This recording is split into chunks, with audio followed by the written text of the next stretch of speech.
Welcome to How Not to DM. I'm your host, Derek. Thanks for joining me on my quest to interview the very best dungeon masters on this plane of existence.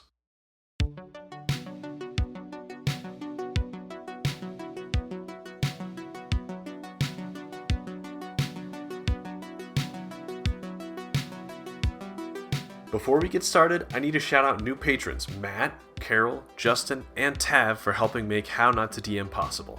If you'd like to support the show, want a shout out on my next episode, or want an inside scoop on upcoming guests, consider joining.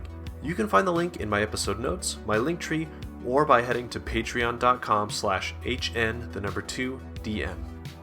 And now, let's get to the guest intro. Tim Roven is the one-man band behind Tabletop Audio, a website dedicated to 10-minute ambience tracks for use in your games or anything else you can think of. Tim has been working on tabletop audio for years, writes all the music, and even taught himself to code to create the website. Tim churns out a new awesome ambiance every week, ranging from classic fantasy to modern to futuristic and everything in between. Enjoy!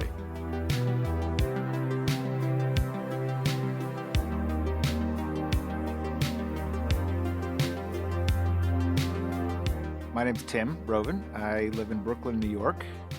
I am a child of the 80s, and I got into role-playing games. My brother, actually, my younger brother, started reading like role-playing game magazines and got I believe it was the white box or the red box way back in like 83, 84, 5, something like that.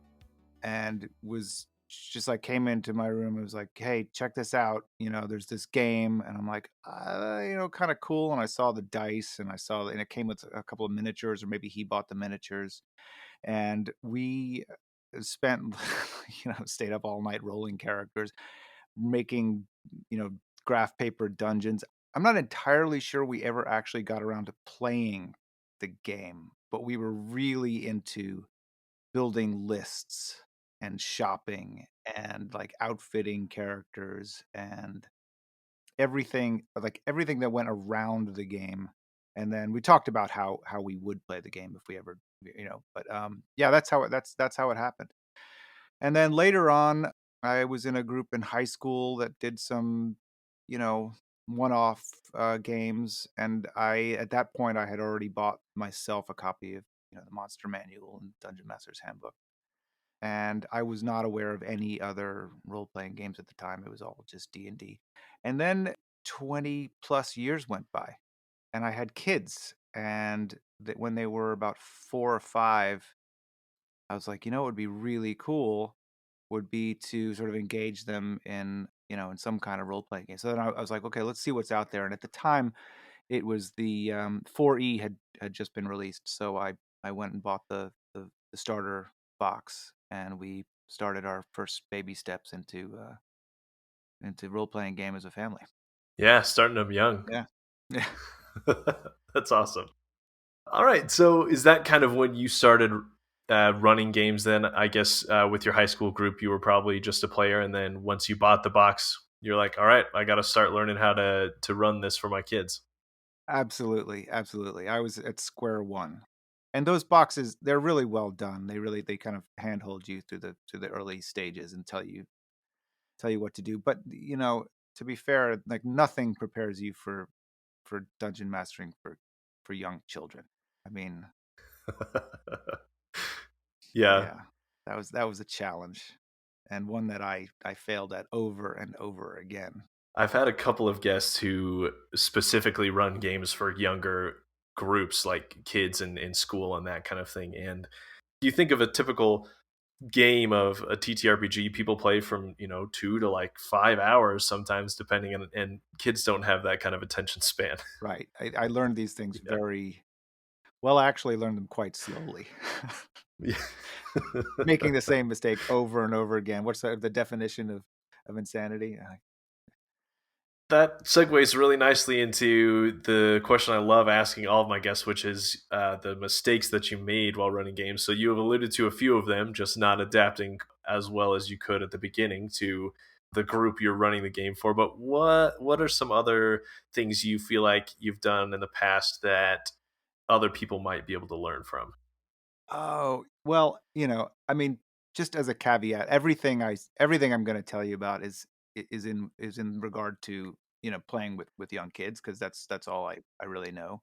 But I would say the number one mistake that I made over and over again was caring about the rules to an extent that I was like, hold on, everybody, I'm gonna just check the book for a little while. And then it's just like it's the worst scenario. So the kids are just like staring at you as you read, and then you can't find it, and then you start to sweat. They're flipping the pages back, and you're like, oh, they're noticing it. I'm losing them, and then it spirals out of control.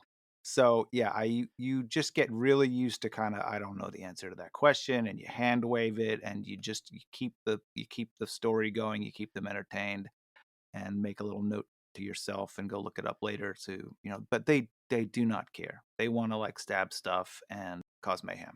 Yeah. I think we'd both be surprised by how many adult groups suffer from the same issue, right? Of you start looking up a rule and then everyone's on their phone or whatever it might be. So it's advice for all ages. Noted. What are some of your favorite memories of games that you have run? It could be improv, combat, role play, and what are some lessons that other people could take from the good moments that you remember? Yeah, so once I sort of figured out that rules were very loose framework for our particular purposes, I think my favorite moments have to be when the kids realized that they had agency, they had control of their actions and their situations. And so you would put them in a situation and, any situation, and they would start like they would look at you like, what's the correct thing to do? And then as they start to, and then you prompt them a little bit like, well, what if you could maybe think about not doing that and maybe say something else, or maybe you could look around you and see what's near you and use something there. And they go, well, what's around me? And all of a sudden they're like, you see their eyes start to widen as they're like, wait a minute, I'm in control here, which is a weird thing for a kid because they're always everything they do is they're looking at you for for support, for encouragement, and you're just like, no, no, no, it's all you. So that's awesome. That was fun. We used to do a game. We spent a lot of and we live in New York City, so we spent a lot of time on subway platforms, and we had a game that I called "What Would You Do If," which was like the smallest, most micro role playing game of all time, and it was just a single question, usually based on like our surroundings. Like there's a guy sitting next, 3 seats from us on the platform, and I'll make up a little scenario like what's in his bag. Is he human? Is he something like that? And then we would have these little tiny scenarios that would last for the course of the trip, and there was no like rolling or anything. Like they would just play it. So that was a lot of fun. Yeah, that reminds me a lot of another one of my guests who they would play this game while they were on long car trips with all of their siblings. They just kind of imagine scenarios and then play them out exactly like that. So yeah, it really is the most base form, I think, of RPGs like you described. Yeah, I mean, I think at the core, it's simply collaborative storytelling. So the framework is nice, and you can use as much or as little of it as you want, as long as you are telling stories together and entertaining yourself. So, in those early years, were there specific examples of people who you looked to, like maybe people creating content on the internet or books, or were there specific tools and resources that you leaned on heavily to help run your games? I had been so out of the scene for so long that I wasn't really aware. I thought the wet erase mat and wet erase markers was absolutely genius and changed everything. I was like, wait a minute. So, because I grew up with pencil and graph paper and everything. So, um, when I was looking for ways to sort of engage my kids. And we'll get into like why I started tabletop audio as sort of an offshoot from that. But the idea of so it had to be miniatures. I wanted them to have miniatures and like this is your guy, and I would hand them, your rogue miniature or your wizard miniature. And then I definitely I thought about theater of the mind, but I thought maybe placing them in some kind of context. So I used the wet erase maps, and I would just draw these terrible shapes and things. Like your dude is here, and I'll draw like a terrible thing over here, and now we can just talk about it, and we can all focus on something. I guess a few different dice and maps and markers, index cards. It was pretty low tech. Honestly, I love the dry erase. That's what I use. It's like you said, I draw lots of bad trees and buildings and stuff, and everyone just gets used to it. Yeah. Oh, okay. You mentioned tabletop audio there. Let's kind of transition into what tabletop audio is. So, yeah, tell everybody what tabletop audio is and then where you got the idea and kind of the genesis of it into its current form today. Tabletop Audio is a website, tabletopaudio.com. I have two sections of it. One is the sort of ambiences, which are all 10-minute ambiences. And they usually contain a combination of sound effects, background sound effects, location sounds, plus music. And Uh-huh. sometimes it's minimal music, just tones just to kind of help the mood. And sometimes it's very music forward, orchestral, depending on the style of track that I'm writing. And then the other side, so the idea of it was I wanted something that was really fire and forget, like nothing too complicated. As a dungeon master myself, I would be overwhelmed instantly with more than like two things to look at. So I didn't want somebody, poking a lot of them. So it's just like push play. You're in a cave, push the cave ambience button, and now you've got 10 minutes, and it'll just loop for you. About 6 months after that, I went completely 180 on my decision and created basically a soundboard software called SoundPad, which was multiple different buttons to push, and you can create scenes and combinations of buttons and save them. And I made that because people were asking for it, and it wasn't something that I could see myself using, but I wasn't the use case for that. But anyway, so basically both of those things, they're sound aids for dungeon masters or storytellers and writers and anybody else who wants to get out of their headspace and enter some other, fantasy realm. I hear runners and weightlifters use it, and writers and teachers, and lots of school teachers use it. How did you get the idea for it? Was it like you playing with your sons and thinking it would be nice to have some ambiance, or talk us through that? So I was playing with my kids, and I thought, what would be great is if I had some kind of ambient audio that helped sort of set the scene, that made them more engaged. And I just started making, I don't know, I had a bunch of projects and music projects that I had, that clients didn't accept or whatever, and I just had a bunch of like work in progress things, and it's like I'll just whip a couple of those into sort of shape, and then put some sound effects behind them, and they were really into it. And then I had about a dozen, and I thought, let's put these on a website and see if anybody's into it. So I posted it on I think I posted it on the RPG subreddit on Reddit, and people were like, "Hey, this is great, make more." So I was like, "Well, okay." And then it kind of blew up from there, and people were really into it. And over the next few years, my kids basically got too cool to play with me anymore, and all of a sudden I'm still doing this, and now it's like my full-time job. So everything, I was just at every step I just stumbled more and more into this. So your background then is a professional musician and a professional producer. Yeah. Yes, I was already doing this. So I had the studio, I did a lot of corporate work, commercial work. It was a very slow transition, and now I still do some of that stuff, but mostly it's like I'm doing game work, Uh-huh. which is more fun for me, much more fun than doing like animated pie chart music. Yeah, it is a lot more evocative as well. I have a couple of specific questions that I'm thinking of here on the fly. How long do you spend on one of the 10-minute loop ambiances? And how often are you releasing these, just so people kind of get an idea about how much work goes into it? I release them once a week, and usually on Wednesdays. It's always 2 days in terms of time sitting at the studio. Like I never let myself mix on the days that I'm writing.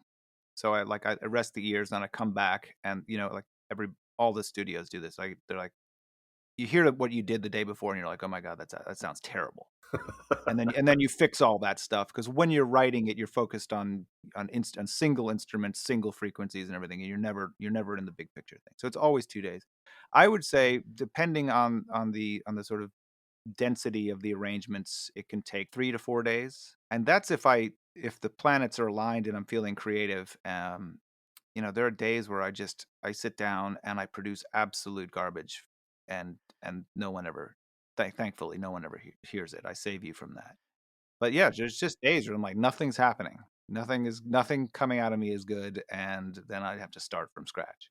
And then there are days, which are unfortunately few and far between, where just everything is hitting, and I'm just ruling from morning till afternoon, and I've got like almost a complete track done.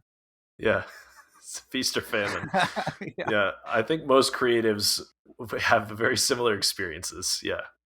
exactly. Yeah. So in answer to your question, there's a range. I would say 2 to 4 days. Yeah. Okay. And the ideas for these tracks, I think you're currently on your Patreon, you have a place where people can submit ideas, but kind of at the beginning and then as you were building up to it, where did you get the ideas for tracks? Was it mostly stuff you needed for your game, or was it, hey, I haven't done something like this yet? So yeah, many ways. I have a notebook that's sits next to my TV, so I'll be watching a TV series or a movie or something. I see a scenario and I go like, oh, that's a great thing. I love that sound, or I'll hear a sound or something, or the characters will go into a place. So tons from movies. Obviously, there's a lot of like I buy RPG books, and I'll read like through scenarios and see what's going on. Like I've done like Curse of Strahd-ish type things. So I'll look through there and I'll say, oh, that's great. That little ornate throne room would be very cool. A windy bluff at the top of the castle, things like that. So ripped from scenarios in role playing games, movies, and then to a certain extent, it's funny. I do get a lot of requests, but often people want something so specific, and specifics don't tend to work. I would much rather do something more general. So like, even though this is the title of the piece, and I'm always telling people, don't ignore my titles. Use them for whatever you want. I got to call them something, but just use it for however you like. But people will say something like, they'll write a description, and then they'll say something like, and this happens. And I'm like, well, so when does that happen? It says 10 minutes. That's what a sound pad is for. Then you can push the button when that happens. So yeah, I get ideas from everywhere, and then I do a lot of field recording myself. So I'll just be walking in the woods in winter with my recorder, and if it's a great recording, I'm like, that's got to go into something. So here's a winter woods track. Oh, I didn't know you actually recorded some of yourself too. That's really cool. Yeah, I do. Well, I do Foley in the studio, and do field recording, and then of course library sounds and everything. Yeah. Right. Yeah, that's funny that you mentioned like don't worry about the names. I am a religious tabletop audio user, and recently my party has traveled to a large gnome city built in the side of a cliff, and it's run on these giant windmills as the wind kind of flows up through these huge fans that run the whole city. And I'm kind of like looking around for sounds, and I just settled on the arcane clockworks because it's like, you know what, it's like clockwork sounds all Sure. around. It doesn't have to be like specifically windy cliff with like gears in the back. Find something that matches closely, and yeah, it's perfect. Exactly. Exactly. It's really great for me because if my party's spending a lot of time in specific locations, I can save all of the different tracks that I want. You create a little playlist. Like you said, there's an option to loop each of these Hmm. 10-minute clips. And because they're 10 minutes, it's not a lot of repetitive noise. Like if you sit there and listen to it long enough, you can say, oh, yeah, there's this same part over and over Hmm. again. But as ambiance goes, it's fantastic and just so easy to use. And I've looked at a few other options. There's some websites where you can like select all of the different sounds that you want occurring and their volumes and stuff, but that just is so much admin to me. And then there's other sites, but it Yeah. requires, subscriptions or a lot of other kind of setup. And so it's to me, it's just like the easiest and most streamlined way to instantly transport all of us at the table to somewhere else. And so that's part of why I love it so much. Thank you. That's nice to hear. I really wanted to to make it as frictionless an experience as possible. Like you get to the site and you're playing a sound within 5 seconds. Yep. And I made the, you know, questionable decision at the beginning to not have advertising and figure out, but I was like, oh, nothing bums me out more than a site that's just full of advertising. And the other thing was, or I realized later on, is like tabletop RPG people are for the most part really smart and technically savvy. And the likelihood of them running ad blockers on their browsers is like nearing 100% anyway. Like, so let's just skip that little charade.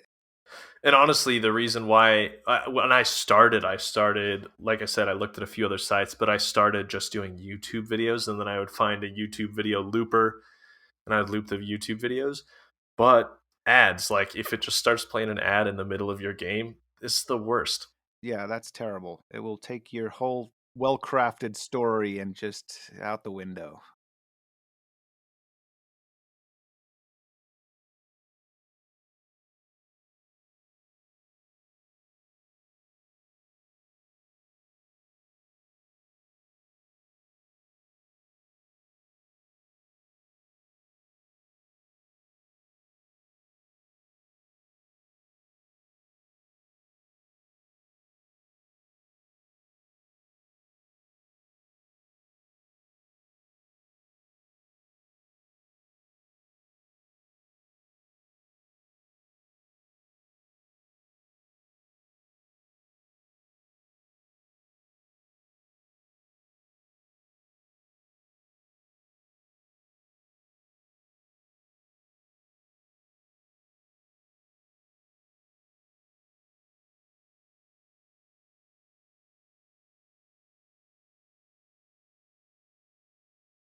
As far as your experience thus far, what have been some of the more difficult parts about running tabletop audio, and then what have been the more rewarding parts?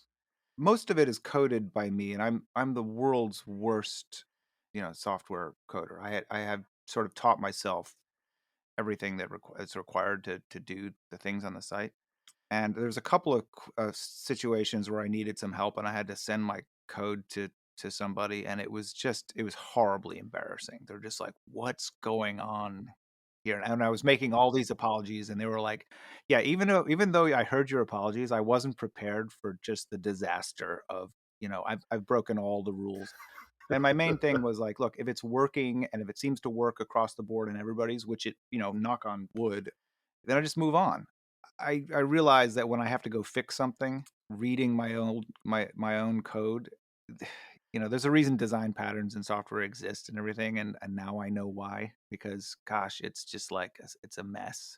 But I've gotten a hold of it somewhat, and I've fixed it over the years. But that's been a real challenge to me. And people ask me to do something, and I'm like, I don't know how to do that. I just don't know. And then eventually, hopefully, I learn how to do it. But I'm both equal parts proud of myself and totally embarrassed, if that makes sense. It does, yeah. And as a person who writes a little bit of code for my own job, I know exactly how you feel. Even using correct design principles, if you read something you wrote a few months ago, you just sit there and you go, I have no idea what I was doing Yeah, here. So, yeah. yeah, it happens to everybody. I write full paragraphs to myself in the comments. Just Yeah, like, here's what happens if it doesn't work. Try this. That's terrible. that's smart. That's very smart. Yeah, what about rewarding stuff? Rewarding is absolutely interactions with people, and I've had so many emails from teachers. I had a great scenario where like a teacher, a middle school teacher in Wisconsin, was trying to use the site for her class, and something wasn't working properly, and it was no one else had this issue. This is actually a sort of a side, but and I got an email once from that week from another person who was having the exact same issue, and I'm like, oh my god, that's the same issue that this person is having. Maybe it's location. He's like, I was like, where are you? And he's like, well, I'm at McMurdo Research Station in Antarctica. And I'm like, well, What? I was like, Wow. what? That's cool. And B, Yeah. what about these two things is the same? And I don't even remember what it was the same, but somehow we triangulated the issue to being a separate thing. But it was like this, and then I told the story to the teacher, who then told the story to her classroom and everything. So back to your original question, teachers, a lot of teachers write me and say like, this was great. Like I gave my kids a writing assignment, and it was just blank faces. And then I was like, listen to one of these and then do it again, and all of a sudden words are flowing. And that's really the whole point of this, was just like create an environment where ideas and words flow more easily. To that point, writers also have emailed me. I've had a dad who had an autistic child who was having lots and lots of trouble sleeping, who discovered the site, and all of a sudden it's like, it's not that he sleeps, but he's like calm. He can listen to these different environments, and he always wants to like listen to stuff at dinner. And he's like, I just want to let you know that this is the only thing that's helped. And and it's gratifying to know that this something that you did is affecting people in a positive way. It's just nice. Yeah, definitely. And pretty cool that you can say that tabletop audio has been played on all 7 continents, probably, right? I think so. Yeah, Including cool. Antarctica. Yeah. Including Antarctica. So I've listened to a lot of different podcasts who would use your sound effects. The one that sticks out in my mind, because they were one of the first ones I really enjoyed, was the Dungeon Dudes and the Dungeons of Drakkenheim. They use a few of those. I actually did I did their intro music. Right. And in fact, I remember finding it one time and I was like, hey, this is that same track. Like, anyway, it was kind of fun. Yeah, they hired me. They hired me to do that. That was really fun. Fun job. Okay, so they hired you specifically for that. That's awesome. What is it like to hear your work being used on really cool productions like theirs and others? It's gratifying. Again, it's like I get distracted by it. If I'm listening to something and I hear something I've done, I just get into technical mode. I'm like, oh, I could be better. I should have done something different there. I don't know. I should be happy, but it's just I find myself being overly critical. Again, I think a lot of creators understand that exact Yeah, scenario. Yeah. I think that's pretty typical. Yeah. Another example of stuff that are, projects you've helped work on is Rowan Rook and Descartes' games Spire and Heart, and all of the tracks can actually be found on Tabletop Audio. So, what was it like making Right. tracks for a specific game like that? And was it kind of more difficult or easier when they gave you specific locations and scenarios? It's great. I worked with Grant Howard on both of those, and he contacted me. And I had actually played one of Goblin Quest, one of his earlier games, with my kids, so it was kind of fun to hear from him. And he's kind of madcap in the best possible way. And so when he was like, "What do you need from me?" and I said, "Well, I just anything that you can give me to script to help me sort of see what you want to do." So he gave me art, he gave me hilarious you know descriptions, a full creative brief. And I love it's being collaborative is awesome, and I don't get to do it nearly enough. Like most of the work I do is the genesis of the idea to production of the idea, and eventual sign off is all me. So being able to do it in sort of a larger context is great, because you get ideas that I wouldn't have had these ideas. I mean, he had a thing called the meat corridor on one of his, I think, heart, which is like a living, breathing, oozing, absolutely disgusting environment that he went to great detail to describe to me. It was so much fun to do that. So yeah, I mean, I really enjoy doing projects on other people's games, because I get to sort of translate what they want to do into sound, or take great art. I just finished a game for Starforged, which is the Iron Sworn space game by Ian Tompkins, and he gave me these. I got to work with this great artist Josh Meehan, who just creates these incredible images like as soon as I see the images and I read the descriptions of the content, the sounds, it's just happening in my head, and I'm just like, I got to get these things down. So that's really fun. I really enjoy stuff like that. Any other games you've worked on or commissions you're particularly proud of? Way back in the beginning, I worked on a game called Fragged Empire, which is an Australian designer. I just finished a game called a solo journaling RPG called Apothecaria by Anna Blackwell, which was a lot of fun. Again, she had great descriptions and great artwork, and these things just kind of, happened. I did official tracks for Legacy Life in the Ruins, which is a powered by the Apocalypse game. Got a video game called Skeleton Crew coming out, which I did the environmental sound design for the levels. It's kind of like a 2D, it's like a comedy 2D horror platformer. I haven't played it, but I've seen the videos and things like that. So, and then, you know, more stuff happening in the future, I think. If you had to choose a favorite ambiance or track that you've worked on that you're most proud of, the one that sticks out above the rest, do you have one? It's almost always the last thing I did. And then it becomes quickly the thing that I'm the most displeased with, and the thing that I have to hurry up and make a new one, because what if I, died and that's the last thing I made? I'm sorry, that sounds very macabre, but it's actually kind of true. I mean, I just think this is a very typical thing for creators, just to, to love their children, hate their children being their creative output. Obviously not. I love my actual children mostly. Something to note or to add is that you've done sounds and ambiances and that kind of thing for all sorts of different settings, not necessarily just fantasy, right? You've got sci-fi stuff, you've got modern day stuff, you've got kind of a century ago, like, Yeah, historical. yeah, historical. That's a good way to put it.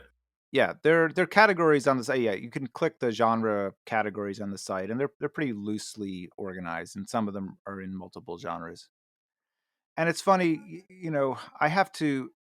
Everybody who has their own favorites, and so like there are people out there who are like, look, don't bother with anything but fantasy. Just keep with the fantasy. And then there's like the guys like, don't listen to the fantasy people. All we care about is sci-fi.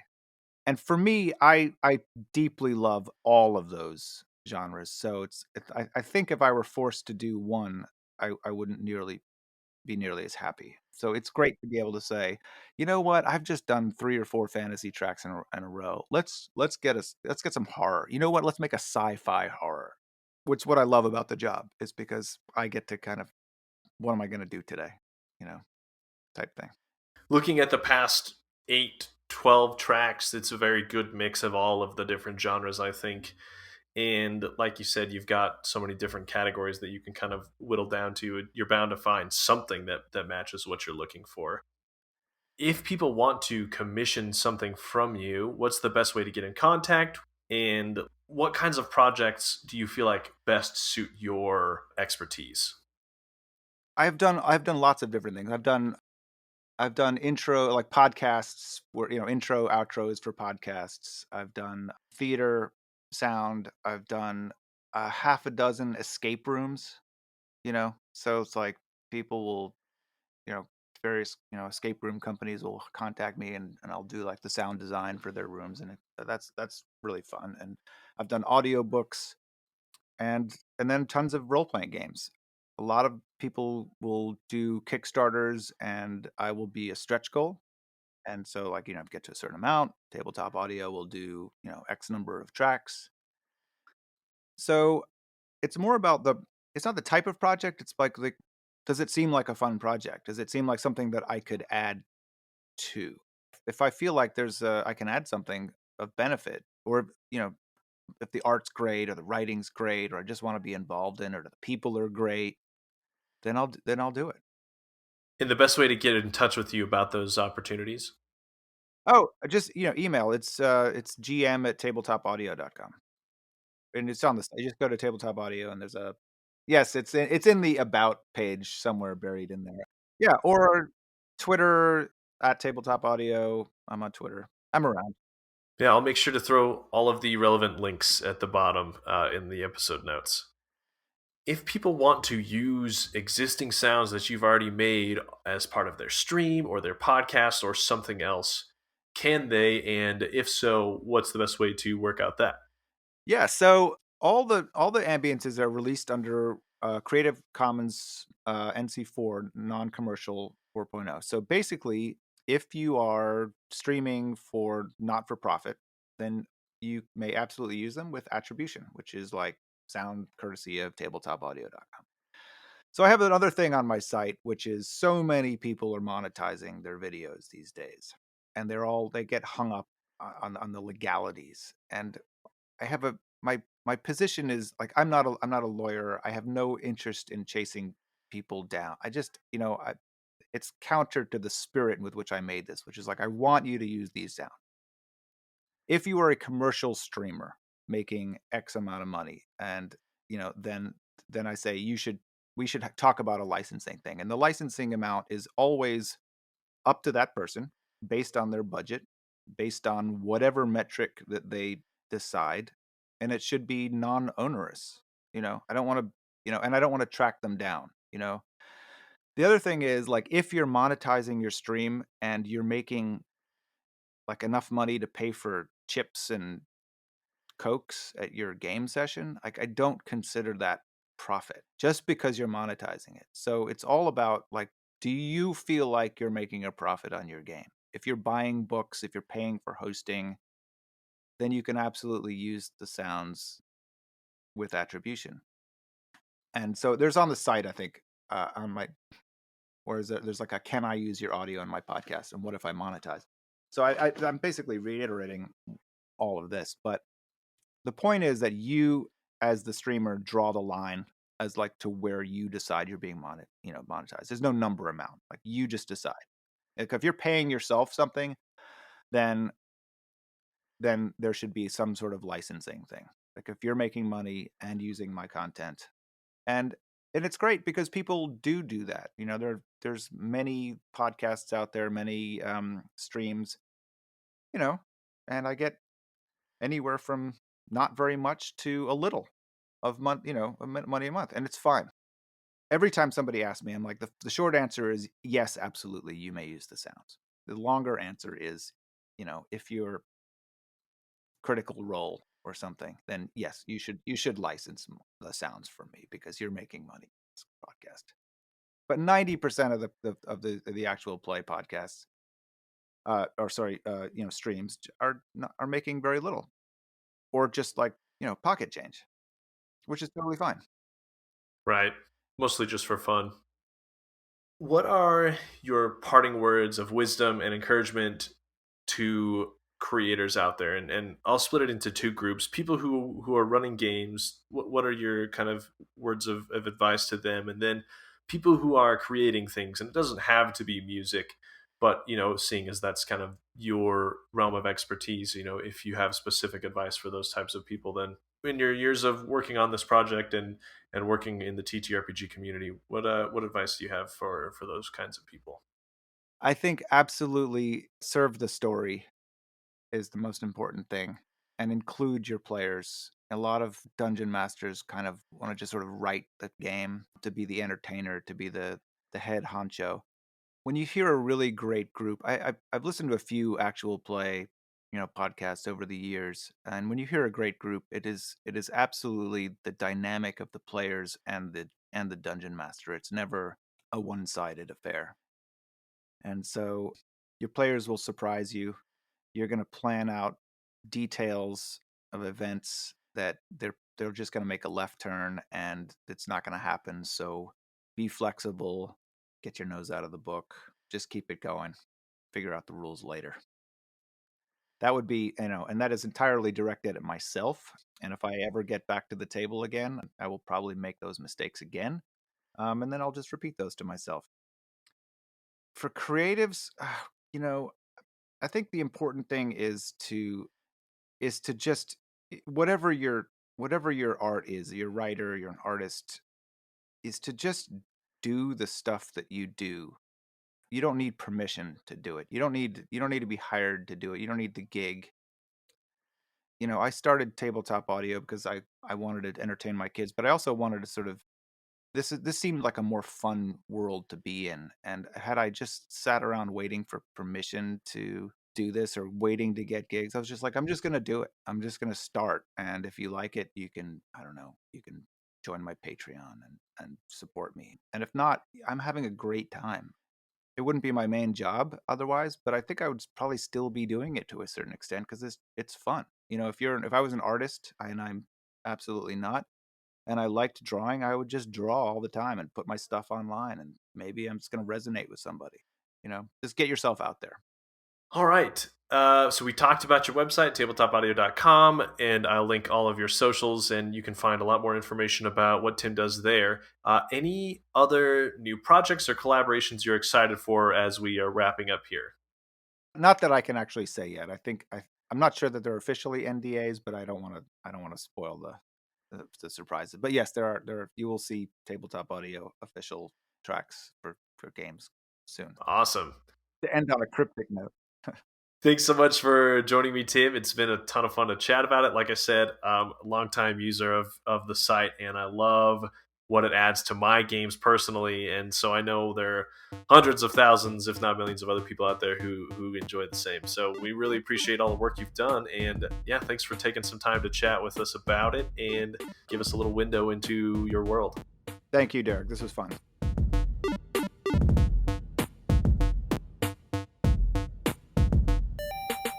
Thank you for listening to How Not to DM. Now it's time for a sneak peek into next week's guest, Hamilton from Dragon's Duel.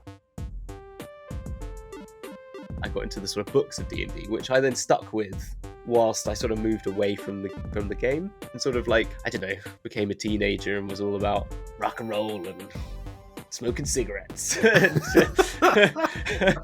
know what I mean? Yeah. So I don't know. That's what teenagers do, I guess. To hear about Hamilton's transition from punk kid to respectable adult with a 9-to-5, a family, and a really creative tabletop role-playing game show, tune in next episode. Remember to check out my Patreon if you haven't already for even more sneak peeks. Next time you get a chance, share this episode with your friends and family around your table. Also, Spotify has just added the rating feature for podcasts, so make sure to give How Not to DM 5 stars. Same goes for Apple Podcast users. Reviews help me find more ears. My new intro and outro music is by Danijel Zambo. Check out the episode notes for more of his work. And, as always, until next time, roll some nat 20s for me.